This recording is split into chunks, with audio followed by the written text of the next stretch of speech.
I want to tell you about a really interesting time we're living in. You may not know it or you've heard of it, the Uluru Statement from the Heart.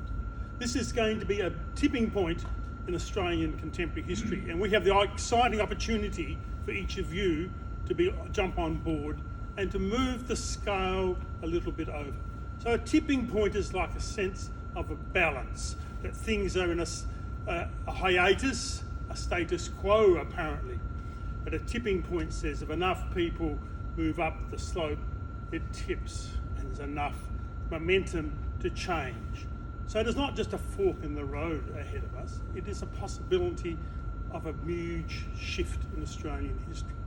So the Uluru Statement from the Heart is what I want to tell you about as this point of change that is ahead of us. And we're going to have a unique opportunity because there's going to be a referendum about it. So it's not merely going to be an opinion poll like we had with, say, the marriage equality, which is a plebiscite. This is to change a document, the Constitution, which sets the whole structure of our political system. So this is the intriguing, exciting tipping point we're facing. And it requires each of you to go to a ballot box, a polling place to cast a vote, unless you happen to decide you're not going to cast a vote. So this has appealed to you and me, and I want to say to you, the tipping point is there for us to talk about. The Uluru Statement from the Heart, we can bring as a history behind it for a minute, and we'll talk about the tipping point. It was tipped very much in the favour of when Captain Cook conquered Australia in 1768. And the British government at the time said to him, when you go, and these are the quotes, show every kind of civility and regard to the native peoples. I should say these are the terms that we may not now use, but this was the idea that we'd be a peaceable conquering. Now we know now the horrendous cost to the Indigenous people. The First Nations people who lived here were basically nearly exterminated. And by the time of the end of the beginning of the 20th century, the 19th century, policies of assimilation, it was called, which is a euphemism for detribalisation. Indigenous people were taken off land, put in mission-run schools with Christian values, and the culture was destroyed. In this state, in Western Australia, we had a system of apartheid. It is a shocking truth, but there was actually laws here which banned Indigenous people from entering town sites, and Perth had a boundary in East Perth until the 70s. There was liquor licensing laws which divide the states into zones. Indigenous people were not allowed to be given alcohol to buy it or anything in many parts of the state. There was a Citizenship Act here into the 1930s and 40s. Indigenous people had to apply for honorary citizenship to get rights to vote, and they would lose them if they misbehaved or committed an offence. So we had apartheid here, all right, but we've sort of glossed it over. But behind all this history, we're at this tipping point now of the Uluru Statement. So there's something happened, there's a momentum. And let me just flag for you a couple of posters on the way, which I'm sure will resonate with you. I just want to give you a little quote from Stan Grant, who I think many of you would know is a very interesting Australian commentator, has a football career. And he said this recently, and I think this sums up what the Uluru Statement of the Heart is about. He says, how can people from a different cultural and historical background be members of a common society on equal terms? So that's what we're talking about. We're bringing a sense of equality, a sense of reconciliation, which is what the Uluru Statement talks about, through this constitutional change to then empower the Parliament to have laws for reconciliation and a discussion about bringing some balance back in the equation again.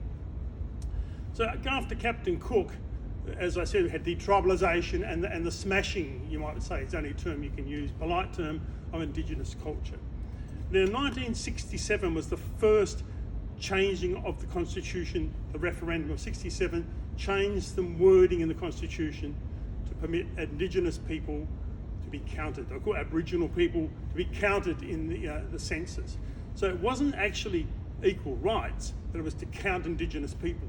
And there's a very interesting history behind that of why Indigenous people weren't counted, because in states like Queensland, Western Australia, if they counted Indigenous people, it would have changed the balance of the population who could vote. So it was a method of exclusion by not counting. You said you're a non-citizen, you couldn't vote.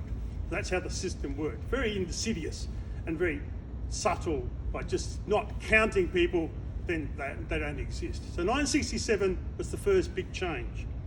Then 1992 was Mabo. And you would have heard, there's a fear, a sort of a fear and anxiety that people were going to lose their backyards, things were going to happen, we're going to disturb things.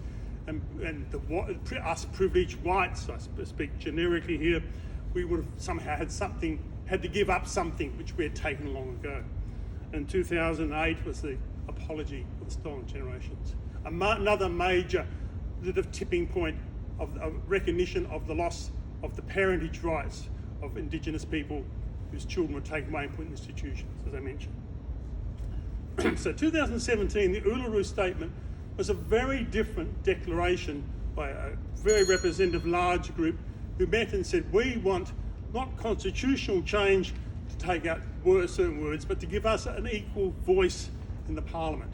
So this is the opportunity we have to change the way Indigenous people are recognised, brought into the tent, if you want to use the term.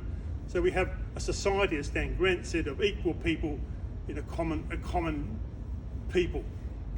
So the Uluru Statement gives us the opportunity, which the new government has said they will do, a referendum to bring in, to change some laws, which will then give the Parliament another power. So we're not ripping up the Constitution, we're correcting it and bringing it back to be a contemporary document to reflect what has happened and what can be done.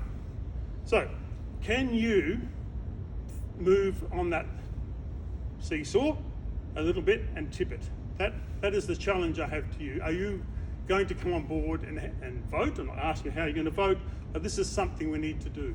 And it will attack colorism, which is this implicit idea that Indigenous people were inferior, which has been built in the background of our history, that somehow we, the invaders, were superior and more intelligent and more worthy than the Indigenous people who've been treated as a nuisance, less rational, not very attractive. So this is huge forces at work here, but by changing the Constitution, we can then, in a small way, make a change to gradually move forward to unlock this gridlock that we're in about whether we owe apology, whether we lost land rights, where we're going to go with this culture we've inherited of Australians who we pride ourselves being a mixed country of many refugees and people from other countries.